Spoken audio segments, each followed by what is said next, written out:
when you're tapped into Instagram and Twitter and Facebook and all the social platforms, TikTok, right? And you keep hearing how hard it is and how expensive it is to buy a home and how much it costs to raise a child and how, big corporations are slashing jobs and barely giving people enough money right out of college to pay for their, apartment. The reality is people feel like they can't achieve financial freedom and wealth. And yet at the same time, I also know other people that are diligently just following a very simple and basic plan, and they are moving the needle forward on it. So it's just very interesting to see how the psychology and the reality of what is possible and what is people's actual situations with their finances. There seems to be a very, major disconnect there. And for me, I just think it's one is scarcity based and the other is abundance and action based. Millennials, investors under 40 have seen their wealth increase by 80% since 2019. And that was generally in the stock market. So when you think about it, the people who are actually taking action and kind of eliminating all the noise and following a very simple plan, they're winning. But then there's this big, group of individuals that are seeing the Lambos and the PJs and the Birkin bags and all this kind of stuff. And it's almost like it's tainting their mindset around what is possible for themselves. And they feel like it's much harder than maybe it actually is. I don't know. I just thought it was a really interesting discussion around the psychology of money and how young people feel there being a major disconnect, and that may not be as far out of reach as they're made to believe. I'll jump in for a second on this. I think I've been waiting for the last year for the credit card companies to cut off the debt. They're max, they're higher than they've ever been, and they're higher than they've ever been, and they're higher than they've ever been. And you mean like to reduce the limits, Mooch? You mean like to just finally tell people like, hey, I'm not going to give you more debt because you've already maxed out, because now your credit rating's low, because you can barely afford it, because your job is changing, or yet reduce limits. That's not happening. And if I was a good, smart, traditional, so maybe what I would think that a credit card company would want to loan somebody something, be paid back in full, and get paid a high interest rate, right? I think that's what a lender used to be. I think now lenders can create these perpetuity loans that almost so will the US ever pay off its debt? No, never.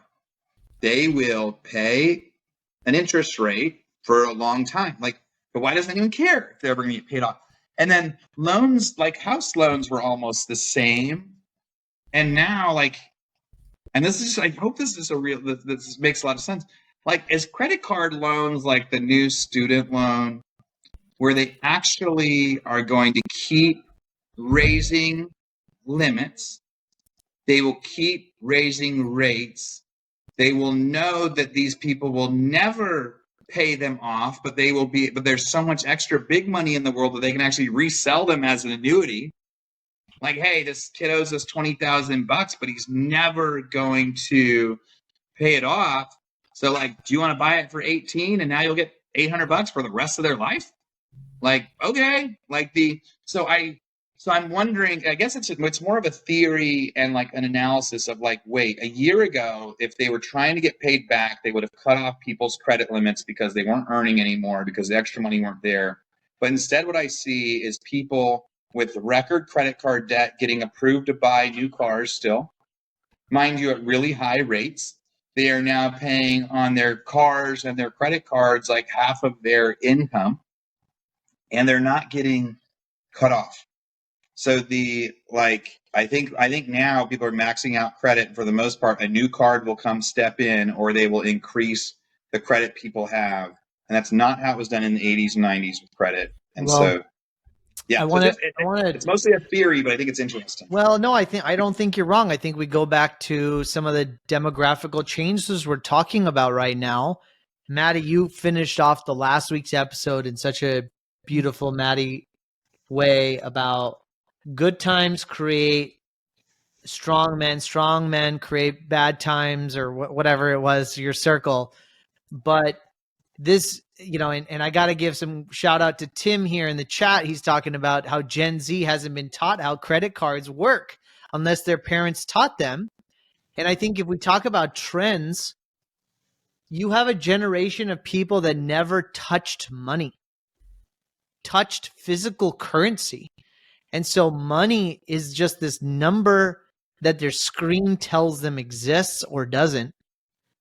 And if you don't really understand, like, it kind of goes back to the fundamental of like your relationship with money. Money dysphoria or dysphoria comes from a distorted relationship with money. Or for example, for body, it's like it's a poor relationship with your body. But if you don't even understand what money is, you've never seen it, you've never touched it, you've never understood it from that perspective, and it's just this digital experience, then these things can be exploited. And I think what you're talking about, Aaron, is why are the credit card companies allowing this to happen? Why don't they just say, hey guys, like, sorry, after spending X amount of dollars, your income doesn't justify it. You can no longer increase credit card debt. But from a business model perspective, there's no incentive to do so. They're like, we'll keep giving you debt because we're going to own you. You're going to be paying us the rest of your life, like a student loan.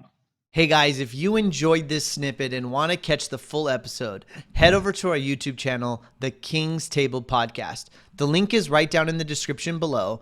Don't forget to hit that subscribe button, like, and ring that bell for notifications, and you are not going to want to miss this amazing content that we have for you every Friday. And remember, we love hearing from you, so drop your thoughts, questions, or feedback that you might have in the comments. We read everything, and we want you guys to respond so we can engage with you. It means the world to us. A big thank you for being part of the King's Table community, and if you found value in today's episode, remember that the cost of listening is that you must share it with somebody that may benefit, whether it's your friend, your family, your coworkers. So please keep sharing, keep engaging, and until next time, stay royal.